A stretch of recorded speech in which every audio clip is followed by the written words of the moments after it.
She's a registered Republican? Oh, now I love her ad.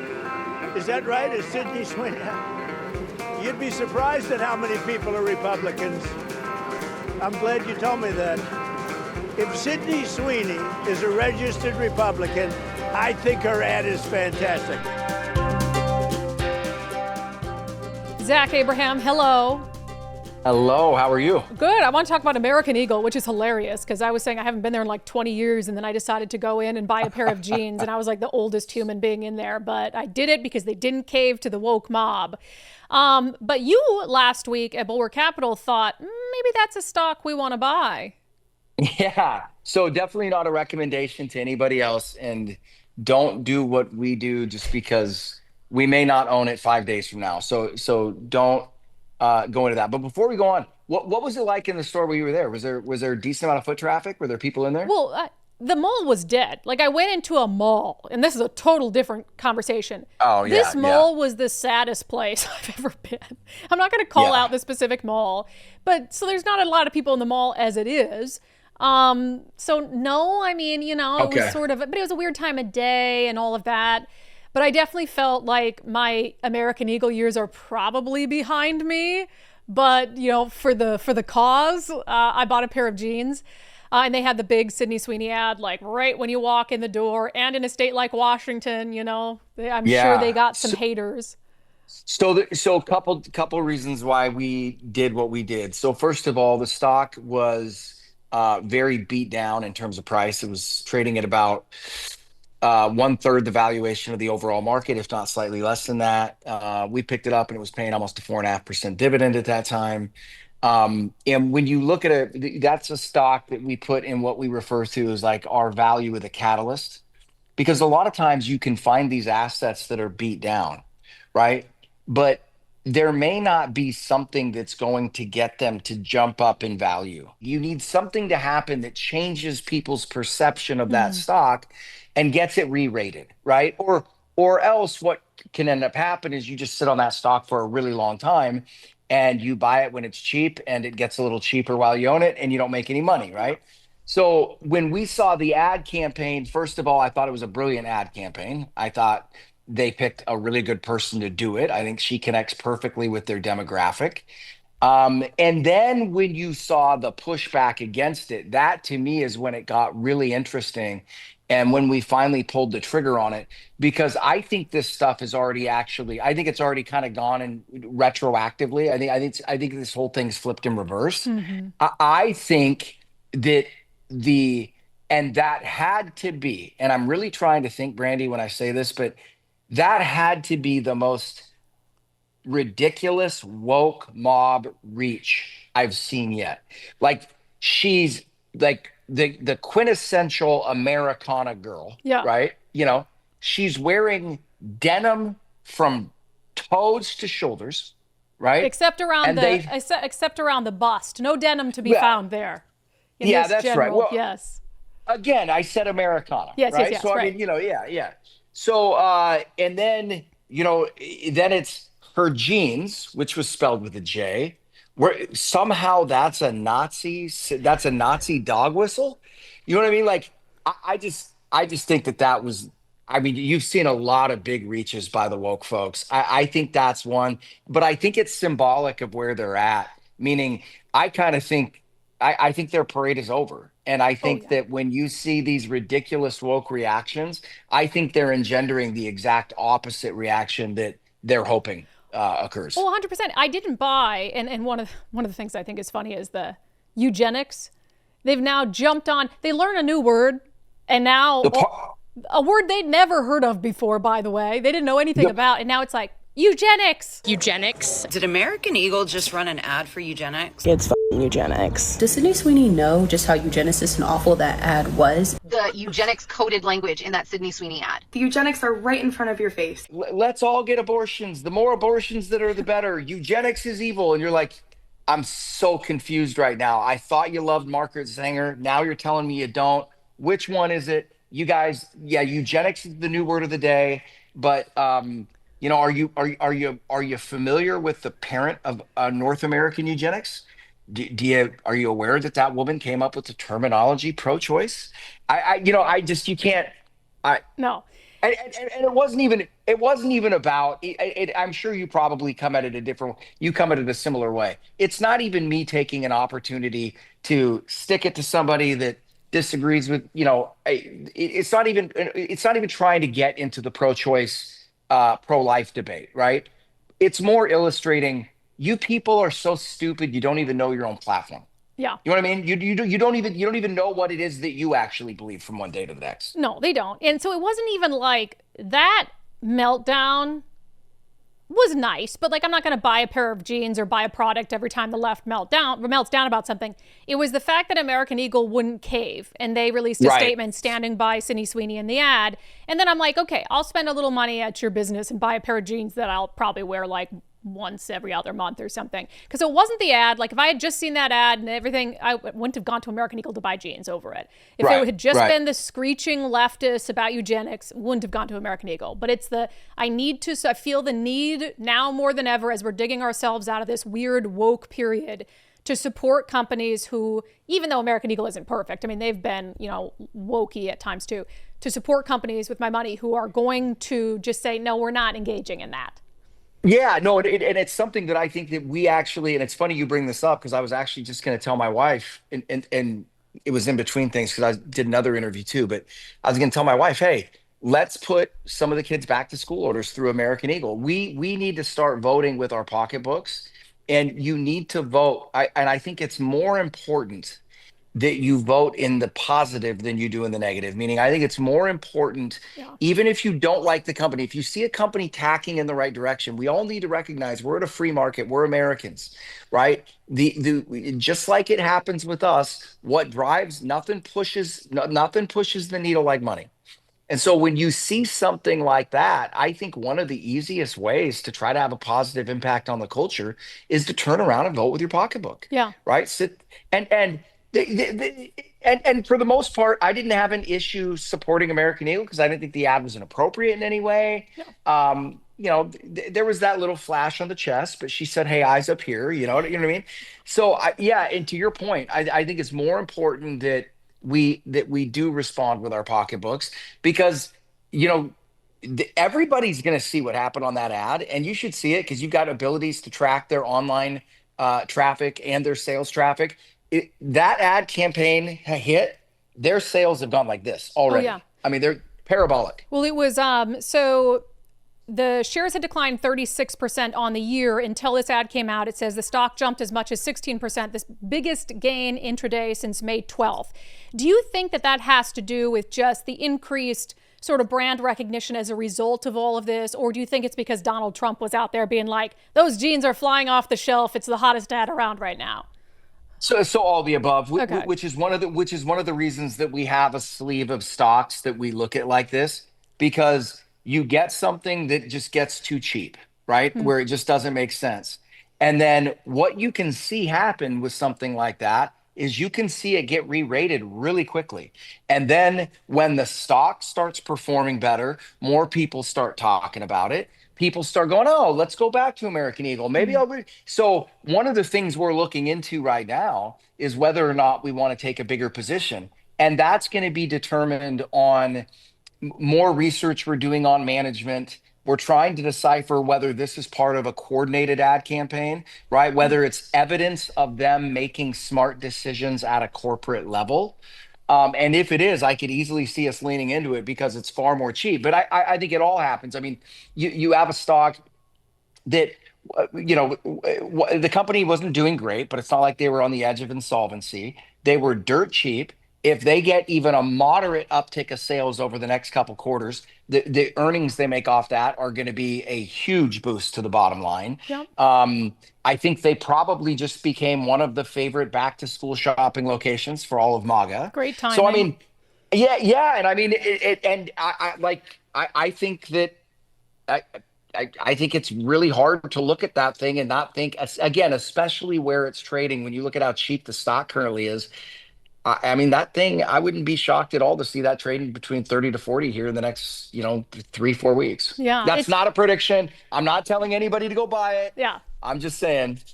It is fascinating, though, all the thought process that goes into, like, hey, should we get this? What's going on with management? Is this a long-term thing? It's just, that's why you do what you do. I don't do that. So I don't think about any of that stuff. Can I ask you a personal question? You can tell me to kick rocks. One of the things that bothers me about this is like this idea that because Sydney Sweeney has good genes, like only, we're suggesting that like blonde, white women with blue eyes is like, that's the ideal gene, right? And it's so dumb. Like, I don't know if you're willing, your wife is a freaking bombshell and she's like a former Miss Washington, right? And she's black. Did she have a certain reaction to it? Because like, I would say like your wife has great genes, right? And so I just don't know why everybody's like, there are so many different types of people who can have great genes. Like somebody might have a great nose and I'd be like, wow, you have great genes. Like, oh, your nose or your cheekbones or whatever it is. Did she feel a certain way about it that she's brought up to you? No, and as a matter of fact, she's kind of grown up. It's funny because my wife is very much does not fit into the norm, but in a lot of ways that she does. So she was raised by a single white woman. So she's mixed. She's half white, half black. Her father is still doing a 20-year term in a Florida penitentiary for fraud. So she grew up on the way lower end of the socioeconomic scale. Mom worked 2 jobs because she refused to be on welfare. And so she was raised in an environment of this is the land of opportunity and there are no excuses. And, she's got her MBA from the University of Washington. She was Miss Washington. And so she sees all of these things where, her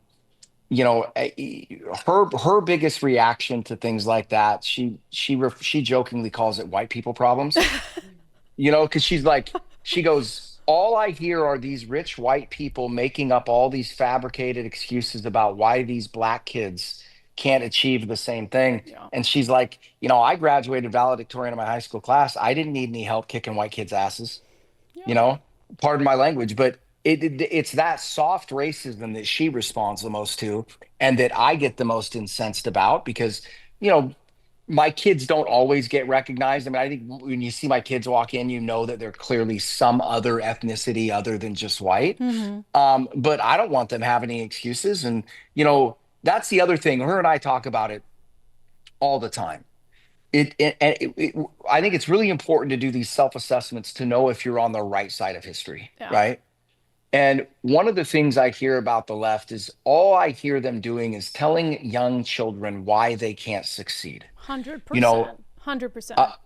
A friend is somebody that tells you you can and shows you how. An enemy is someone that tells you can't and tells you not to waste your time, right? So if you think the left is your friends, run them past that simple litmus test, right? Ask me if you think it's going to be better for black kids that we no longer offer accelerated math in public school. Because of course, Brandi, black children are not smart enough to figure out accelerated math. Yeah. It's so disgustingly racist, it makes me want to vomit.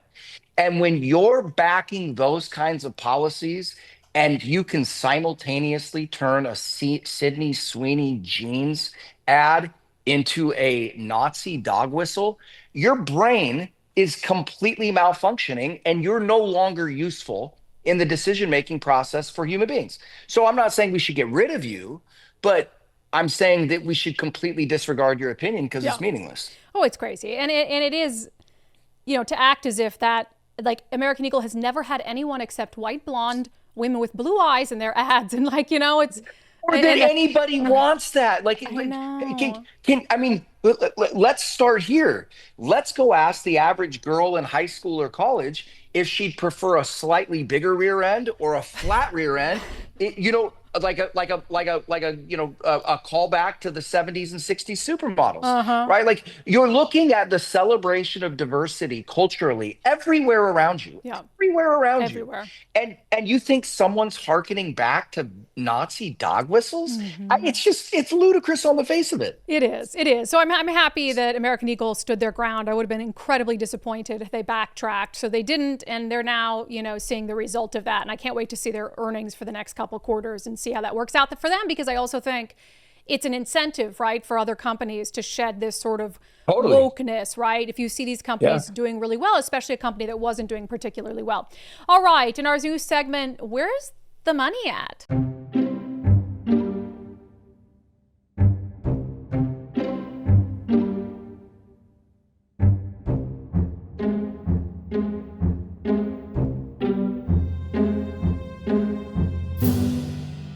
So we are getting a ton of money in from tariffs, as President Trump said we would, something to the tune of $28 billion in July, which is a ton. So the question is, where should that money go? Where do you think that money should go? Look, I think that money, if I was king for a day, I think that I would probably earmark that money. And my first knee-jerk reaction is just apply it to the debt and pay down the debt. Okay. My, but then I say that, especially coming off the conversation that we were just having, and I honestly think when I look at our debt problem, this is not going to be a debt problem that we resolve in a traditional way, meaning that we pay this off. I don't think that we have the discipline. I don't think that we have the cultural. I don't think we're united enough to pull off something like that, and the subsequent pain and discomfort that comes with cutting spending and then holding those cuts for a period of time. So I'm actually kind of leaning toward the idea of investing it and investing it culturally, much in the same way that we made investments in World War II. I think about, I'm always Mr. DOGE, right? I'm always paranoid about turning any level of spending over to the government. At the same time, I think under the right circumstances, we need to be open to it, because I would encourage people to look at things like, the Hoover Dam, things like the highway system in this country, things like the internet, things like GPS. We need things like that to get out of the incredibly irresponsible fiscal and monetary policies that we've been executing for the better part of the last 80 years, right? And so I think we're facing issues that require more forethought and more wisdom than just, let's go pay down the debt. Look, I love the democratic feel and the the government being accountable feel behind the whole, hey, let's issue a tariff dividend to everybody. I don't need a tariff dividend. I think there are way too many people in the country that don't need a tariff dividend. And I think that we'd be much better off. Let's use that money that nobody was counting on to make investments that we didn't think we could make. And what would some of those investments be? Well, I would say the retooling of the education system first. And I'm not talking about starting at colleges. I'm talking about starting at lower than that. Yeah. I'm talking about the injection of STEM labs into every inner city school there is. I want them on every flipping corner, right? Higher mathematical classes, greater, civics classes, history, to start actually educating people again, because that's the other thing that people, especially the woke folks in this country, need to, like, hey, you can be woke all you want. It's kind of like that old joke. You don't have to believe in gravity, because trust me, it believes in you. Yeah. And that's kind of my attitude is like, hey, you guys can sit around here and think that the priority in public schools is to have kids that wear furry tails and litter boxes in bathrooms. Okay, if you want to keep going down that path, we're not gonna have a pot to in a few years, because China is gonna lap us so badly, right? And we are falling so meaningfully behind. So that to me would be the biggest thing. Is I would be using those funds. If I was king for a day, I'd be using those funds to begin the retooling and the reformation of a primarily state-driven educational system that parents and communities have far more input on and far more control over.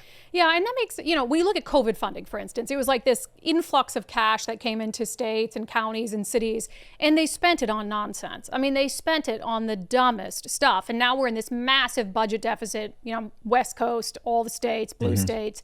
And we're trying to find, they're having to close down bridges because they haven't fixed them. And so, if you were to have taken COVID funds and said, hey, we have this money, like, hey, we got that bridge that we haven't had any money to fix. Like, let's just fix that. It's a one-time cost, whatever it is. So, yeah, you're talking it's $112 billion so far this year to come in during tariffs. The $28 billion in June and then $29 billion in July is a record, a monthly record for tariffs. You have all this money coming in. But at the same time, I don't think either of us would argue that tariffs haven't impacted Americans at all. And they're talking about $2,400 kind of refund checks to Americans. So, is there an argument to be made that maybe we give some of the middle class Americans some of that money back? Yeah, I think there's certainly an argument to be made. The only reason I don't knee-jerk again and just say give it to them is I would want to be looking into other things that we could do that would benefit the lower income classes in this country for long term. Meaning, and the reason I say that, at the risk of sounding like somebody that's the head of the UAW or Jimmy Hoffa or something like that. We've made decisions, and you can go back as far as the 90s. I heard somebody the other day try to blame this on the Republicans, which I thought was really funny, because it was actually, this one falls squarely on the shoulders of consensus, where, right, it's one party would have you believe, well, when they're making the rules, it's all bad. The funny thing is the greatest disasters in this country usually happen when the parties agree with each other. That's usually when the fix is in. But if you look at the policies that we've put in place regardless of what party was in power over the last 40 to 50 years, they've been decisions that come at the benefit of capital and the cost of labor. Okay. Now, I think you can make an argument when we started going that way, i.e. the late 70s, early 80s, that was a trajectory we needed to go on at that point in certain things. Now, I think you've gone around to the other side of it where you've made too many of these decisions for too long. And people will be like, what do you mean? And I'm like, well, I'll give you a really good example. We just came out of the greatest economic shock and probably the greatest public health crisis, maybe in the country's history, certainly in the last 100 years, right? The left was the political apparatus that was stepping up to defend big pharma. Yeah. So if you want to know, now I'm old enough to remember in the 80s, I don't know if you could find a registered Democrat that could say anything positive about big pharma. Okay. My point is not taking shot at the people on the left. My point is that culturally, the reason I think that has happened is because it's kind of become the golden rule, which is it's turned into like a uniparty that is governed by whoever's got the gold makes the rules. Right. And so yes, I am not the lower end of the folks that are doing the hard work and paying. I'm all about helping them in more important ways, but in substantive ways. I just want to be really careful that if we add up that $2,400 that we'd be giving them, I want to make sure that we make changes that benefit them every year, as opposed to just right. We're not just trying to throw some money at their way to win an election. Right. We want to try to undo some of the deeply, unfair and unthoughtful things that have impacted folks like them for the better part of the last 40 years. Yeah, it's an unusual amount of money to be coming into our coffers. So maybe we do something unusual for America, something that we wouldn't, budget for in a regular budget cycle. So I like that, some thought and something that will cement President Trump's legacy for many years. And I'm not talking about adding his face to Mount Rushmore. Let's just leave Mount Rushmore as it is, okay? Oh, man. All right, I want to end with something a little closer to home. I was telling you about this, and you had a good chuckle when I read the headline. This is an opinion piece from the Seattle Times. Seattle's middle class is becoming scarce. So there's a couple elements to this. One of the problems with how they're calculating this is it takes a lot more to be middle class in Seattle, right? I mean, you could be making six figures and you're not necessarily middle class. The numbers are pretty high. But you were laughing because you said basically everything Seattle's done is designed to push the middle class out of Seattle. 100%. Yeah. So, I mean, if you look at and again, this isn't a political statement. I approach this purely from looking at it from an economic standpoint.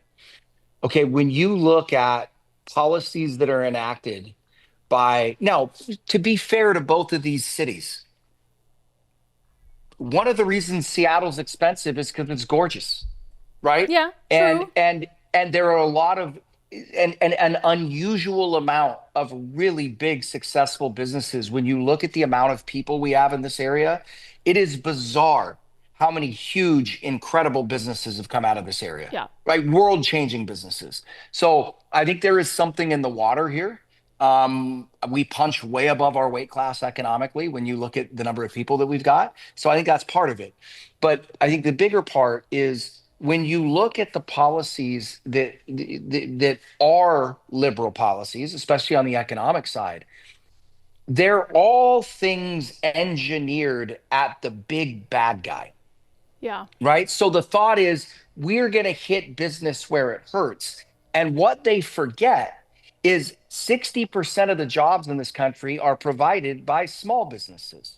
So what you've just done, yes, we both have to pay that cost, but the bigger a business is, and I mean this purely by, you could look at a balance sheet, you could look at it just geography, right? The further a business is spread out, the easier it is for that business to absorb inefficient and ridiculous economic policy in one area. Yeah. Where it isn't possible for a business to overcome economic lunacy in a small area is a small family-owned private business, right? They don't have the choice. If I'm in and out, I can just pick up and leave California, move my headquarters to Tennessee, and the only real impact it'll probably have on my corporation over the next 2 years is more earnings will drop to the bottom line because I'm not paying California all this money. Yeah. Right? Yeah. But you flip around, you look at a small family-run firm. What do? They're done. Yeah. They're done, and they've got to close up shop, which probably costs them their office building or the land that they probably purchased 20 years ago. They got to walk away from that. Where interest rates are now, they're probably selling it for a fraction that they purchased it at. So you look at all these policies that they enact. You look at $30 minimum wage. Well, look, what can absorb that? If you have 1,500 restaurant locations across the United States, which average $14 an hour minimum wage, one or two locations in Western Washington that charge you 30 isn't a problem.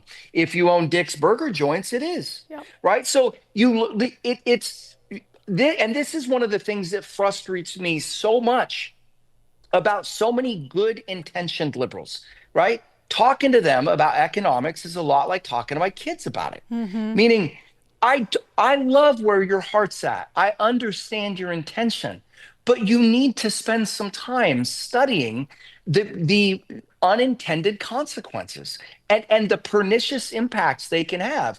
And more importantly, be sensitive to it. If we're passing economic policy in this state that's consistent, we should see some pretty consistent outcomes. Well, we are, and none of them are good. So stop. This isn't an ideological competition, right? We're not two churches, we shouldn't be anyway, that are vying for parishioners. We should be making public policy that works the best for everybody. Yeah. Right? So lay your political ideology down for a second and ask yourself, are these decisions and these policies helping the average working man in Seattle? I don't know what data point you could point to that would say that they are. Well, and it cracks me up that this is printed in the Seattle Times and they paint it as this like, oh, woe is the middle class. But this is the entity that's constantly like, the rich are evil, all these rich people suck, let's pass all these anti-business policies. And then you're surprised that there is increasingly not an affordable place in Seattle for the middle class to call home. I mean, of course, then you look at the state politics, like you just start to chip away at their ability to live in a place like Seattle, increasing gas prices, increase in energy prices, increase in food prices, all the result of taxes we're supposed to believe are like progressive or whatever it is. And then they move out of the city, and so you've got these middle class homes fleeing the city, and then they turn around and it's this sick cycle because they blame big businesses again. Oh, well, maybe they could have afforded to live here if the businesses had paid them more. And it's like, oh my God, you guys don't get it.